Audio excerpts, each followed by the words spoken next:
Namaste and welcome back to Typical Monk. Today we understand the variety of life on Earth, biodiversity, where it is richest, why we are losing it, and how we protect it.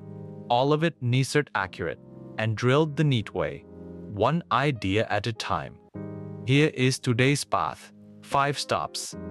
First, what biodiversity is and its 3 levels. Second, patterns. That is why the tropics are richest. Third, the relationship between species and area. Fourth, the loss of biodiversity. That is the Evil Quartet. And fifth, conservation, in situ and ex situ, along with NEET drills. First, what biodiversity actually is. The term biodiversity was popularized by Edward Wilson. It means the variety of life at every level. It has 3 levels: genetic diversity, species diversity, and ecological diversity. About 1.5 million species have been described, but Robert May's estimate puts the true number near 7 million. India has just 2.4% of the world's land, yet 8.1% of its species, so India is a megadiversity nation. Now let us see where life is richest on Earth. The latitudinal gradient. Diversity is highest at the equator and falls toward the poles. The greatest biodiversity on the whole planet is in the Amazon rainforest. The tropics stayed undisturbed for millions of years, so they had more evolutionary time to diversify. They are also less seasonal and receive more solar energy, which raises productivity. Now, an important pattern: the relationship between species and area. Alexander von Humboldt saw that the larger the area you explore, the more species richness you find, but only up to a limit. This relationship is a rectangular hyperbola. It climbs steeply first, then flattens out. On a log-log scale, it becomes a straight line. Logs equals log C plus Z times log A. Its slope Z is about 0.1 to 0.2 for small areas, but 0.6 to 1.2 for very large ones. Now let us talk about the loss of diversity.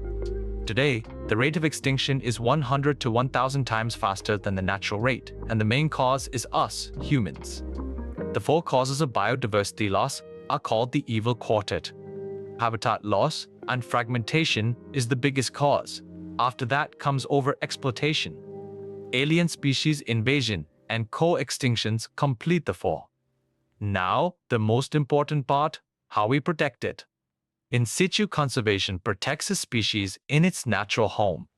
That is, the whole ecosystem. Examples: biosphere reserves, national parks, sanctuaries, and sacred groves. Biodiversity hotspots, described by Norman Myers, have both high endemism and high threat.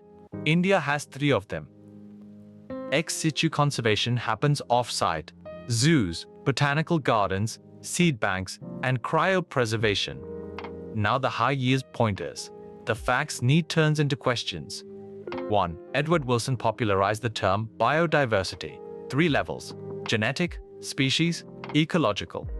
2. The latitudinal gradient. Diversity falls from the equator toward the poles.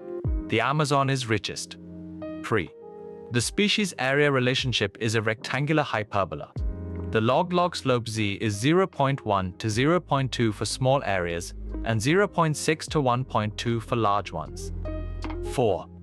The Evil Quartet. Habitat loss. The biggest, then overexploitation, alien invasion, and co-extinction. 5. The Rivet Popper hypothesis, given by Ehrlich, India's 3 hotspots: Western Ghats, Indo-Burma, and Himalaya. Now the first drill, assertion and reason. Each time ask, is it true? Is R true? And does R explain A? First, tropical regions have greater biodiversity than temperate ones.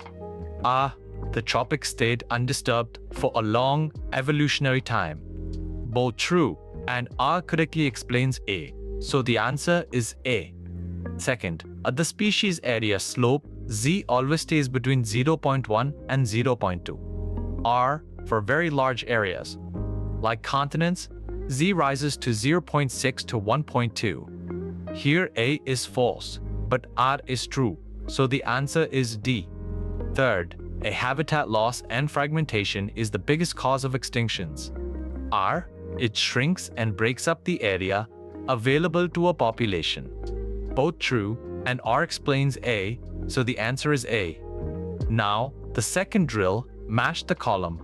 Make the correct pairs. Popularized the term biodiversity. Edward Wilson. The biodiversity hotspots concept. Norman Myers. The rivet popper hypothesis. Paul Ehrlich. And the rectangular hyperbola. The species area relationship. Now, the third drill. How many of these statements are correct? Test them one by one. First, habitat loss is the biggest cause of biodiversity loss. This is correct. Second, diversity increases from the equator toward the poles. This is wrong. Third, India is a megadiversity nation. This is correct. So the correct statements are two. That is, the first and the third. Now let us clear the mistakes students fall into. Myth, more species always makes an ecosystem less stable. Truth, more diverse communities are more stable and more productive. Myth, the species area curve keeps rising forever. Truth, it flattens at a limit, a rectangular hyperbola with a ceiling. Now, test yourself. Think of each answer before it appears. Answer first. That is how you build strong NEET recall. Question 1. Who popularized the term biodiversity? Answer: Edward Wilson. Question 2. At which latitude is diversity highest? At the equator. Question 3. What shape does species area give on a log scale? A straight line. Question 4. The biggest cause of biodiversity loss? Habitat loss. Question 5. How many biodiversity hotspots does India have? 3. Let us gather it all in one breath. Biodiversity, genetic, species, ecological. Wilson popularized the term. The latitudinal gradient, richest at the equator. The Amazon leads. Species area is a rectangular hyperbola, log slope z. The Evil Quartet, habitat loss, overexploitation, alien invasion, co-extinction. Conservation, in situ, that is parks and hotspots, and ex situ, that is zoos and seed banks.